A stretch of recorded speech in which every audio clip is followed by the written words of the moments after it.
Hoje cedo, enquanto me arrumava para ir ao shopping, eu não fazia ideia de que um encontro inesperado mudaria para sempre a minha visão sobre a minha vida, minha família e as escolhas que fiz ao longo do tempo.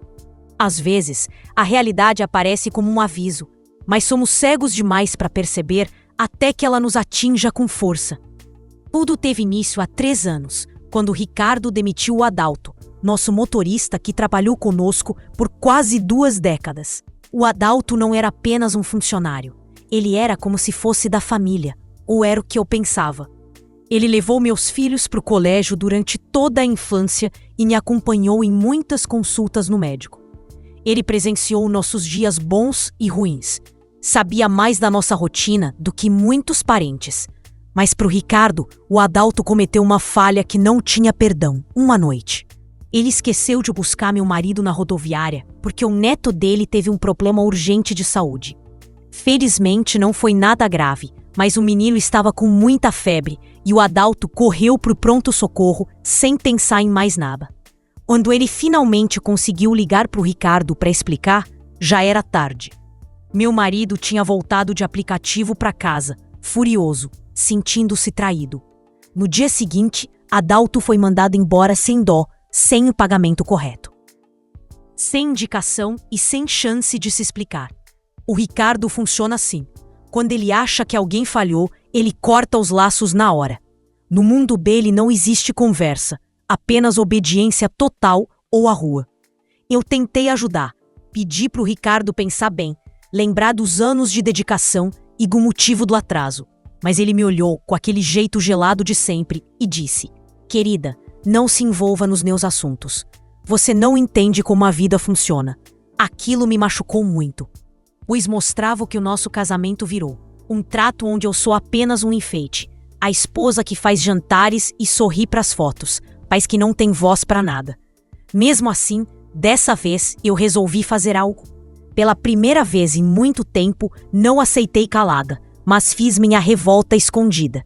Procurei o Adalto e passei a dar um apoio financeiro para ele. Não eram valores altos que pudessem aparecer no banco, mas sim quantias que eu tirava do meu próprio dinheiro de uso pessoal. Era para a escola dos filhos dele e para os remédios, para que ele não passasse necessidade enquanto não achava outro serviço. Nunca contei para ninguém, nem para os meus filhos ou amigas, e muito menos para o Ricardo. Era o meu segredo, meu jeito de diminuir a maldade do meu marido e de sentir que eu ainda tinha coração. O Adalto sempre agradecia muito. Toda vez que a gente se via para eu entregar o dinheiro, ele quase chorava. Ele dizia que eu estava salvando a família dele. Eu sempre falava a mesma coisa, que ele foi importante para nós por muito tempo e que eu não o esqueceria. Hoje de manhã, quando saí para o shopping, tudo parecia comum. Ricardo estava no escritório resolvendo negócios. Meus 2 filhos, o Tiago e a Beatriz, já moram longe faz tempo. Cada um vive sua vida em outra cidade. E eu virei apenas uma lembrança distante na rotina deles. O novo motorista, um rapaz bem jovem e calado, me deixou na porta da entrada principal. Entrei e comprei algumas coisas sem muita vontade. Roupas que eu não precisava e objetos para uma casa que já estava cheia de coisas sem sentido. É impressionante como tentamos ocupar espaços físicos enquanto o nosso interior continua completamente vazio. 3 horas depois, saí carregando as sacolas e esperava encontrar o carro do Ricardo no ponto de embarque. Mas quem estava lá era o Adalto. Ele estava parado ao lado de um veículo simples, me encarando com uma seriedade que eu nunca tinha visto. Aproximei-me, confusa.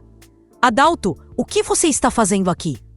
Ele olhou ao redor, nervoso, como se tivesse medo de ser flagrado. Chegou perto e falou baixo, com pressa. "Dona Helena, me escute bem. Não entre naquele carro quando ele chegar. Pegue um táxi agora. É um assunto de vida ou morte. Você vai entender tudo quando descobrir quem está lá." Meu coração disparou. O rosto do Adalto não demonstrava brincadeira. Era um pavor real. "Do que você está falando? Quem vai aparecer?" Perguntei, apertando as sacolas com força. Ele olhou por cima do meu ombro e ficou ainda mais tenso. "Não dá para explicar agora, Dona Helena. Apenas confie em mim. como eu confiei na senhora quando me ajudou. Vá para um lugar movimentado e quando chegar em casa, não demonstre nada. Preste atenção em tudo. As respostas estão mais perto do que a senhora imagina. Antes que eu pudesse dizer algo, ele apontou discretamente para o fim do estacionamento. O carro está vindo. Por favor, faça o que eu disse. A gente se vê logo. Ele entrou no veículo dele e saiu rápido, deixando-me sozinha e assustada. Olhei para onde ele indicou e vi o sedã preto do Ricardo chegando. O novo motorista dirigia com aquela perfeição fria que meu marido tanto gostava. Mas agora, aquele carro parecia perigoso. Minha mente não parava. O que aquilo significava? Por que eu não podia subir no meu próprio carro? O veículo parou na minha frente. O motorista desceu para pegar minhas sacolas, mas pela primeira vez eu o observei de verdade. Era um homem de uns 30 anos. Com o rosto fechado e olhar que não encarava a gente. Ricardo dizia que ele era eficiente, e isso bastava. Obrigada, mas não precisa, falei, tentando manter a voz firme. Decidi ficar mais um pouco. Pode ir, eu pego um táxi depois. O rapaz pareceu surpreso. Tem certeza, dona Helena? O senhor Ricardo foi bem claro para eu não deixar a senhora esperando. Tenho certeza. Diga ao meu marido que encontrei uma amiga e vamos conversar. Ele hesitou, mas acabou aceitando. Devolveu as minhas compras e foi embora. Fiquei olhando o carro sumir enquanto meu peito doía de ansiedade. Eu não sabia se estava louca ou se o aviso do Adalto era real, mas algo me dizia para acreditar nele. Chamei um táxi e pedi para ir a uma padaria bem longe do meu bairro. Precisava de tempo para entender tudo. No caminho, tentei lembrar se algo estranho tinha acontecido ultimamente. Ricardo andava mais sumido do que o normal. Sempre trancado no escritório ou chegando tarde. Mas isso já era rotina. Vivíamos como dois desconhecidos há anos. Meus filhos também estavam distantes. O Tiago, de 38 anos, trabalhava com o pai, mas quase não nos falávamos. A Beatriz, de 35, morava longe desde que casou, e as ligações dela eram raras, como se falar comigo fosse apenas uma tarefa chata. Eu já tinha me acostumado com essa solidão, mas no fundo, ainda esperava que eles me enxergassem como mãe, e não como um móvel da casa. Na padaria, pedi um chá. Minhas mãos tremiam. Você vai entender quando descobrir quem. As palavras do Adalto não saíam da minha cabeça. Quem seria? O motorista? Outra pessoa? E por que eu correria perigo? Peguei o celular e vi várias mensagens do Ricardo, perguntando por que eu não voltei no carro. O tom dele era aquele controle de sempre, fingindo que estava preocupado. Encontrei uma antiga conhecida. Vamos tomar um café. Chego em algumas horas, escrevi, mentindo com uma facilidade que me assustou. Enquanto esperava ele visualizar, olhei ao redor da padaria. Casais jovens rindo, grupos de amigos conversando, uma senhora lendo em um canto. Todas aquelas pessoas tinham algo que eu perdi há muito tempo. Conexão de verdade com alguém. Quando foi que deixei de ter amigos reais? Quando aceitei que minha vida fosse apenas ser a mulher do Ricardo, a mãe esquecida do Tiago e da Beatriz.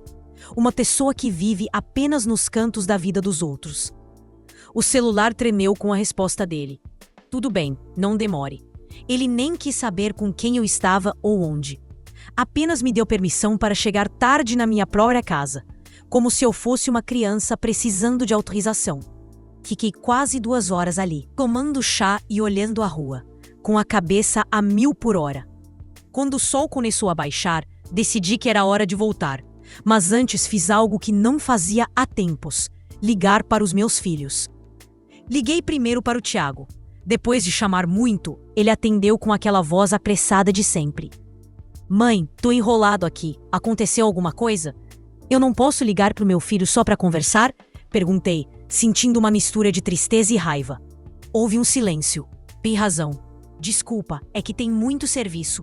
O pai está cobrando vários projetos novos. E como estão as coisas na firma? Tentei puxar assunto. Bem, tudo certo, respondeu ele, de forma automática. Mãe, você ligou só para perguntar do trabalho? Eu queria ouvir sua voz, meu filho. Faz semanas que não conversamos de verdade. Eu sei, mãe, desculpa. É a correria, você sabe como é. Sempre a correria. O tempo que nunca sobrava, o tempo que nos afastava, o tempo que transformava famílias em um grupo de estranhos com o mesmo sobrenome. Tiago, tá tudo bem mesmo? Digo, além do trabalho? Houve outra pausa mais longa. Por um segundo achei que ele fosse se abrir, mas ouvi vozes ao fundo e o tom dele mudou. Mãe, preciso desligar, depois a gente se fala. Ele desligou antes que eu pudesse dar tchau. Olhei para o celular, sentindo aquele vazio no peito. Tentei ligar para a Beatriz, mas caiu direto na caixa postal. Oi, querida. É a mamãe. Só queria saber como você e as crianças estão. Me liga quando der. Te amo. Guardei o aparelho e paguei a conta. Era hora de encarar o que quer que me esperasse em casa. O táxi me deixou no portão. A mansão parecia enorme e fria como sempre, com o jardim impecável e a fachada luxuosa. Mas para mim, aquilo não era um lar há anos. Era só uma construção onde eu passava os dias esperando por algo que nunca vinha. Entrei devagar, lembrando do que o Adalto disse. Preste atenção. Escute. Ricardo estava no escritório como sempre. Dava para ouvir a voz dele através da porta fechada, falando ao telefone. Era o tom de voz que ele usava para fechar grandes negócios. Subi para o quarto e joguei as sacolas na cama. Enquanto guardava as coisas, tentava entender o que o Adalto queria que eu visse. De qual perigo ele tinha me livrado. Naquela noite, durante o jantar, olhei para o Ricardo de um jeito diferente. Ele comia em silêncio, mexendo no celular de vez em quando, ignorando totalmente que eu estava ali na frente dele. Depois de 42 anos de casados, tínhamos virado especialistas em fingir que o outro não existia. Como foi seu dia? Perguntei, quebrando o silêncio. Ricardo levantou o olhar, estranhando o meu questionamento, pois estava sempre focado em seus próprios assuntos. Normal, o de sempre. E o seu? Ele me encarou com um pouco mais de curiosidade agora. Foi curioso. Na verdade, muito curioso. Respondi pausadamente, vigiando cada gesto dele. É mesmo? O que aconteceu de tão especial em uma ida ao shopping? As pessoas que cruzam o nosso caminho quando a gente menos imagina. Falei, testando a reação dele. Ricardo fechou a cara. O que você quer dizer com isso, Helena? Que às vezes, quem menos esperamos é quem nos prova ter mais lealdade. São as pessoas que realmente cuidam de nós quando todos os outros estão ocupados demais com seus próprios interesses. Você está falando em códigos, ele disse, já impaciente. Se tem algo para dizer, seja direta. Mas eu não fui, apenas dei um sorriso discreto. Só estou refletindo sobre a vida, Ricardo, sobre as decisões que tomamos e o peso que elas carregam. Ele me observou por mais um instante, tentando decifrar o que eu pensava. Depois, achando que não valia o cansaço, voltou a dar atenção ao celular. Naquela noite, enquanto Ricardo roncava ao meu lado, eu perdi o sono. Fiquei olhando para o teto, no escuro, montando o quebra-cabeça do dia. O alerta do Adalto, a cara fechada do novo motorista, o sumiço dos meus filhos. Foi então que uma lembrança brotou na minha mente. Uma conversa que ouvi por acaso semanas atrás. Ricardo estava no escritório, falando baixo sobre envios de dinheiro e contas no exterior, com um tom de voz que eu achei estranho na hora. Lembrei também do jeito do Tiago ultimamente. Ele estava sempre tenso e evitava me encarar. E a Beatriz, que nunca teve muita paciência com o pai, agora ligava para ele direto. Eu via as chamadas no celular dele quando ele o largava em cima da mesa. Era óbvio que algo estava acontecendo na minha frente e eu, vivendo como uma sombra nessa casa, não tinha notado. Era algo que unia meu marido e meus filhos, mas que me deixava de fora propositalmente. As palavras do Adalto martelavam na minha cabeça. Você vai entender quando descobrir quem. E num estalo que me deixou sem fôlego, tudo começou a fazer sentido. A ameaça não vinha de um estranho ou do motorista. A ameaça estava muito mais perto. Estava dentro da minha própria casa. Os dias que vieram foram uma descoberta sofrida. Comecei a vigiar tudo, seguindo o conselho do Adalto, e o que eu descobri estraçalhou o que restava do meu coração. Notei que Ricardo e Tiago cortavam o assunto bruscamente sempre que eu chegava perto. Vi como eles trocavam olhares cúmplices durante as refeições, como se escondessem um plano que eu não podia, de jeito nenhum, descobrir. O que mais me machucava era ver o meu próprio filho desviando o olhar sempre que eu fazia perguntas simples sobre a rotina dele. Certa tarde, enquanto Ricardo estava em uma reunião fora, resolvi entrar no escritório dele. Eu quase nunca fazia isso. Aquele lugar era o território dele, um santuário onde eu não tinha permissão para entrar. Mas naquele dia, algo me empurrou para atravessar aquela barreira. Sob a mesa, havia vários papéis espalhados. Comecei a ler, com as mãos tremendo um pouco. Eram documentos jurídicos, contratos e extratos bancários. Quanto mais eu olhava, mais nítida ficava a imagem terrível diante de mim. O Ricardo estava escondendo bens. Valores altíssimos estavam sendo enviados para contas em paraísos fiscais. Nossas propriedades estavam sendo passadas para o nome de empresas de fachada. E o pior de tudo, o meu nome não constava em lugar nenhum. Eu estava sendo apagada de tudo o que construímos juntos em mais de 40 anos. Larguei os papéis no susto quando ouvi o barulho de um carro chegando. Saí correndo do escritório, com o peito acelerado. Me escondi na cozinha e fingi que estava preparando um chá quando o Ricardo entrou. "Helena, cadê você?" A voz dele ecoou pela casa. "Aqui na cozinha", respondi, surpresa por conseguir falar com firmeza, mesmo estando um turbilhão por dentro. Ele apareceu na porta, com a gravata frouxa e a cara cansada. "Precisamos conversar", disse ele. Pelo jeito que ele falou, entendi que aquele momento tinha sido planejado e que ele só estava esperando a hora certa. "Sobre o quê?", perguntei, mesmo já imaginando o que viria. "Sobre nós, sobre o nosso casamento e sobre o amanhã."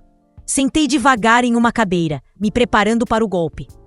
"Tenho refletido bastante ultimamente", começou o Ricardo. Ele ficou de pé, como se estivesse fazendo uma apresentação para sócios. "Somos pessoas muito diferentes agora, Helena. Não existe mais nada que nos segure juntos, além do hábito e de um papel assinado. 42 anos de casados valem muito mais do que um papel", falei baixo. 42 anos vivendo no mesmo teto, ele me corrigiu. "Não vamos mentir para nós mesmos. Faz tempo que não somos marido e mulher de verdade. Somos apenas colegas de quarto." Aquelas palavras doíam, mas tinham um fundo de verdade. Porém, o tom dele era frio e calculado, o que me fez perceber que aquilo não era um desabafo emocional, mas sim uma manobra estratégica. "O que você quer dizer de verdade, Ricardo?" Ele respirou fundo e soltou de uma vez. "Eu quero a separação, Helena. Acho que nós dois precisamos ser francos sobre o que sobrou de nós e seguir caminhos diferentes." Lá estava ela, a verdade finalmente jogada entre nós. Mas eu tinha certeza de que existia algo muito maior por trás desse desejo repentino de ser honesto. "Compreendo. E os nossos filhos, o Tiago e a Beatriz, já estão sabendo dessa sua escolha?" O pequeno desvio no olhar dele confirmou minhas suspeitas. "Eles vão compreender. São pessoas crescidas. Sabem que não dá para empurrar uma união que não existe mais." "Eles vão compreender", repeti, deixando as palavras pesarem no ambiente. "Ou eles já compreendem porque você já contou tudo para eles." Ricardo me encarou com mais cuidado, como se estivesse tentando medir o quanto eu realmente tinha descoberto. "Helena, não torne as coisas mais complicadas. Você pode continuar morando aqui por um período enquanto se organiza. Eu vou ser correto na partilha do que temos. Correto." A palavra saiu da minha boca com um gosto amargo que me assustou. "Correto como você foi ao esconder dinheiro em contas onde eu não existo? Correto como foi ao colocar nosso filho no meio dos seus esquemas sem me dar uma palavra?" "É esse tipo de correção, Ricardo?" A expressão dele se transformou na hora. O disfarce de homem educado sumiu, revelando uma face muito mais agressiva. "Você andou mexendo onde não devia. Esta casa também é minha, ou era, até você decidir que eu não faço mais parte dela. Helena, você não faz ideia do que está dizendo." "São questões financeiras difíceis que você não tem capacidade de entender. Não me ofenda me tratando como se eu fosse uma idiota." Eu o cortei, aumentando o tom de voz pela primeira vez em muito tempo. "Fui sua companheira por mais de 40 anos. Aceitei ser invisível. Aceitei ser deixada de lado. Mas burra eu não sou." Ricardo trancou os dentes furioso. "Vou contratar os advogados mais competentes. Sugiro que você procure os seus. Não precisa ser um processo baixo. Helena, podemos resolver isso como pessoas civilizadas." "Civilizados?", perguntei, sentindo uma coragem que não conhecia. Você já tornou isso feio no momento em que planejou me deixar sem nada, com o apoio dos meus próprios filhos. Ele saiu da cozinha sem dizer mais nada, batendo a porta do escritório. Naquela noite, não chorei. Peguei o telefone e liguei para o Adalto. Ele me encontrou em um lugar reservado e me entregou um envelope pardo. Ali estavam provas que ele vinha guardando. Fotos de Ricardo com outra mulher bem mais jovem, registros de encontros escondidos com Tiago para assinar documentos e até áudios onde ele zombava da minha ingenuidade. Adalto tinha sido os olhos e ouvidos que eu não tive. Com esses documentos e a ajuda de um advogado que não pertencia ao círculo de Ricardo, a situação virou. O divórcio não foi o acordo justo que meu marido planejou. Foi uma batalha onde ele teve que devolver cada centavo que tentou esconder. Tiago e Beatriz tentaram me procurar quando perceberam que a fonte de dinheiro do pai estava secando, mas eu mantive a porta fechada. Eles não queriam uma mãe, queriam uma herança. Hoje, moro em uma casa menor, cercada de flores e de luz, bem longe daquela mansão fria. Descobri que a liberdade é o melhor remédio para quem viveu décadas na sombra. Adalto hoje tem seu próprio negócio de transportes, financiado pelo valor que recebi, e somos bons amigos.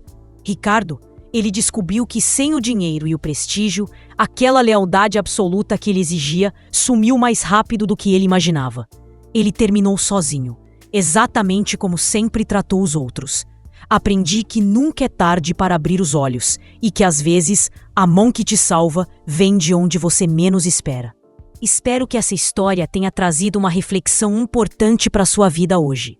E você, de onde está nos acompanhando? Deixe o nome da sua cidade nos comentários. Adoramos saber até onde nossa voz chega.